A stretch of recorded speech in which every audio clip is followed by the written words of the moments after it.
امروز اومدم براتون یه دونه خونه برای اول بازی بسازم. بزن بریم سراغش. اول یه دونه پلتفرم 7x7 میسازیم.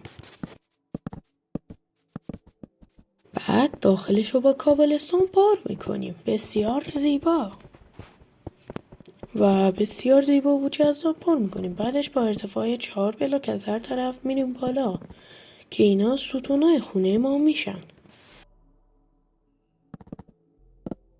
بعدش با کابلستون بین ستونامون رو پر میکنیم و اینگونه که یه سکو 3x2 اونجا خالی باشه که اونجا جای شیشه است و اینجا هم داره جای دره که باید در داشته باشه دیگه یه خونه ای و اینجا هم باز همینطور یه محوطه 3x2 میسازیم. بسیار زیبا. این ورم پر میکنیم چون قراره به طبقه بالا بیاد.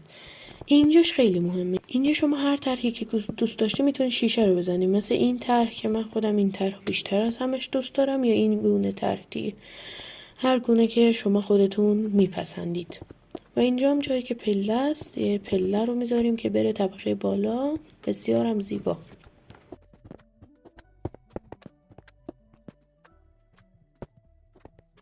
بعد از اینکه پله رو گذاشتیم، نوبت اینه که سقفمون و یه گونه بالکن خونمون رو درست کنیم که هر جوری که شما خودتون دوست دارید میتونید طراحی کنید. آره، هر جوری که خودتون دوست دارید میتونید طراحیش کنید. حالا من که یه سبک پسندیدم همینجوری ساختم. بازم حالی این یه سبک خونه سازی، شما میتونید با بلاک‌های متفاوت و چیزهای متفاوت تر انجام بدید اینا.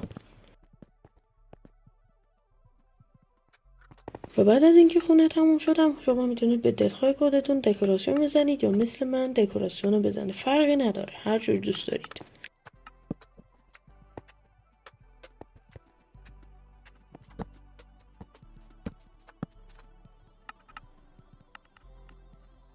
و آخر کارم فقط کافیه که خونتون رو نورانی کنید. راستی کسایی که لایک و ساب میکنن دقیقا میان وسط قلبم، پس لایک و ساب کن تا منو خوشحال کنی.